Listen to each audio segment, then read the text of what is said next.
Last night on the Mediterranean.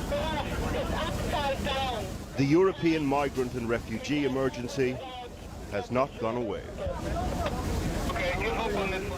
Not for this man. Stay with me, okay? Look at me, look at me, look at me.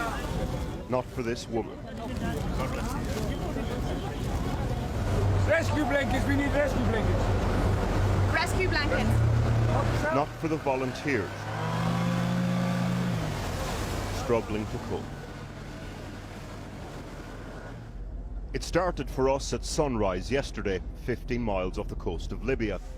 The scale of what was happening dawned. Just 3 days ago, official figures for migrants crossing here, 84,000. Les enfants, yeah? For the children. Yeah. After what we've seen, that figure will need to be revised upward by thousands and thousands. Right here! On the big boats, the so-called double-deckers, they'd had enough.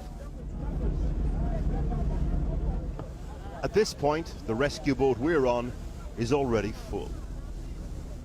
This is the deck of the Sea-Watch 2, a German charity rescue boat. The capacity of this ship is 150 people. We are currently carrying about 400 souls, mainly from West Africa, that we picked up today. If you look into the distance there, that large blue boat is what they call a double-decker. That's carrying approximately 700 people on 2 different levels.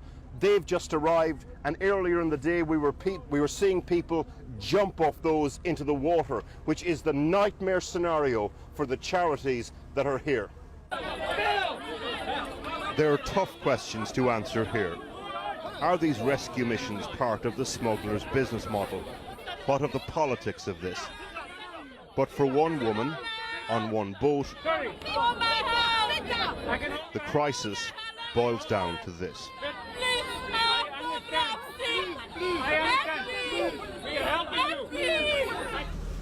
And as the sun sets, if you're the person bailing the water out of the sinking boat, it amounts to "don't let me drown in the dark." We need help now. We need help now. At night, the situation becomes critical. Radio messages bristle with panic.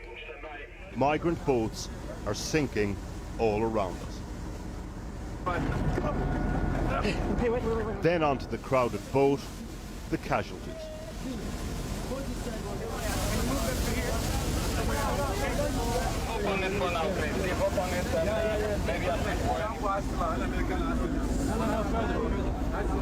When the motorboats were out taking people from the sea, a strange window of trauma and quiet.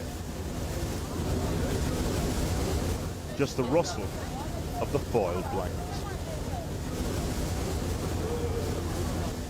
This crisis is complex. No one solution, no one cause. Different perspectives.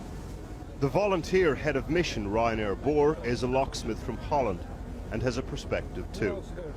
He's just recovered 4 dead bodies. How is it possible that so close to the border of Europe people are dying? We just came to the last minute. We knew there was boats and no one comes to the rescue for them. We volunteers, we just a random locksmith.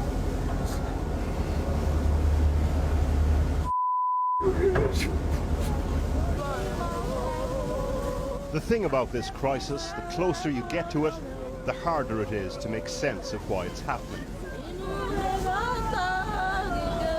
Faith from Nigeria tried to with a hymn.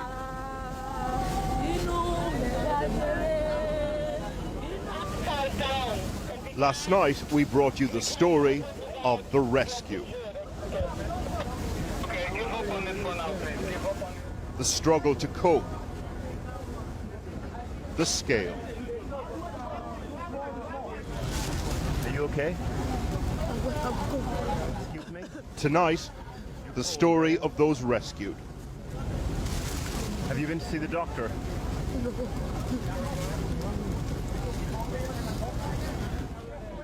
What binds them all together? Their experience in Libya. The stories that we've been hearing from the people getting on these boats is stories of savagery in Libya, stories of torture in Libya. People talk about modern day slavery. This feels medieval. They can shoot people like that. People dying every day. Yeah, Libya is not good. God save our life because we don't have hope. If you're there in the car inside, they see you, they go shoot you. Every time they shoot our blacks. That's why you go enter this boat. With hypothermia setting in, this wasn't the place to probe about why people ended up in Libya. We decided to leave the refugee versus economic migrant question for another day. 3 days ago, in fact, an earlier rescue.